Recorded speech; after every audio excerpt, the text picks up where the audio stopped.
కమలైతే ఇంకా భరత్ అయితే తన చెల్లెల్ని కొట్టాడని చెప్పని,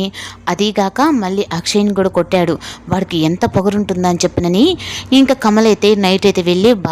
భర్తనైతే బాగా కొట్టేస్తాడు. ఇంకా ఉదయానికల్లా తన ట్యాబ్లెట్స్ ఇస్తూ ఉంటే ఇంకా పల్లవి అయితే నువ్వు ఎవరికి తగ్గొద్దు, నీ విషయంలో నీకు నిర్ణయం నువ్వే తీసుకో అన్నట్టుగా భరత్ని బాగా రెచ్చగొట్టినట్టుగా మాట్లాడుతుంది. ఇంకా భరత్ కూడా అయితే దీన్ని నేను అంత తేలిగ్గా వదలను, కనీసం తన చెల్లెలు నా భార్య అని చెప్పని కూడా లేకుండా నన్నే కొడతాడు వాడు అన్నట్టుగా ఇంకా భరత్ అయితే పోలీస్ కంప్లైంట్ ఇస్తాడు కమల మీద. ఇంకా దానికి సపోర్ట్గా రాజేశ్వరి కూడా నా కొడుకును కొట్టేంత వాడు అన్నట్టుగా తను కూడా ఇంకా పోలీసులతో మాట్లాడి కమల్ని అరెస్ట్ చేయండి అని చెప్పని పంపిస్తుంది. ఇంక ఇంటికి వచ్చి కమల్ని అయితే పోలీసులు తీసుకెళ్తూ ఉంటే ఇంకా అంతా ఈ అవని అక్క వాళ్ళ తమ్ముడు వల్లే జరిగింది ఇదంతా, నా మొగుడిని ఈరోజు తీసుకెళ్తున్నారు పోలీసులు, ఇప్పుడు నీకు సంతోషంగా ఉందా, నీ కాపురం నీకే ముఖ్యం కానీ అవతల వాళ్ళ విషయం లేదా, అయినా తన హెల్త్ పరిస్థితి కూడా బాగాలేదని తెలుసు కదా, అయినా నీ తమ్ముడు ఇలా చేస్తాడని చెప్పని అనుకోలేదు అన్నట్టుగా మాట్లాడుతూ ఉంటే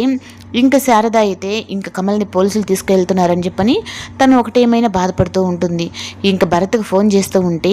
నీ మరిది నన్ను కొట్టాడు, అయినా నేను వదిలిపెట్టను, మీ ఆయన ఇదంతా చేపించాడని నాకు తెలుసు, అయినా నిన్నకి ఇన్ని రోజులు నేను అక్కని పిలిచాను చూడు, నేను అనుకోవాలని చెప్పని అనగానే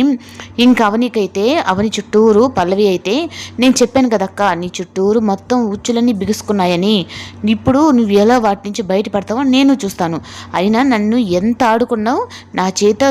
చేయకూడని పనులన్నీ కూడా చేపించావు, ఇంటి పనులు అవన్నీ చేస్తానికి నేను ఏమన్నా పని మనిషినా, అందుకే నన్ను ఎంత బాధ పెట్టావో అంతకు రెట్టింపు బాధ నీకు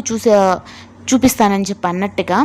ఇంకా పల్లవి అయితే అంటుంది. ఒక పక్క శ్రీకర్ అలా వెళ్ళిపోయాడు, కమల్ని చూస్తే పోలీసులు తీసుకెళ్లారు, ఏమైంది నా కుటుంబానికి ఇంత అంటే ఇంకా రాజేశ్వరి అయితే ఆడబుడిచిని ఏడిపించావు కదా వదినా, నీకు ఇలాగే జరుగుతుంది.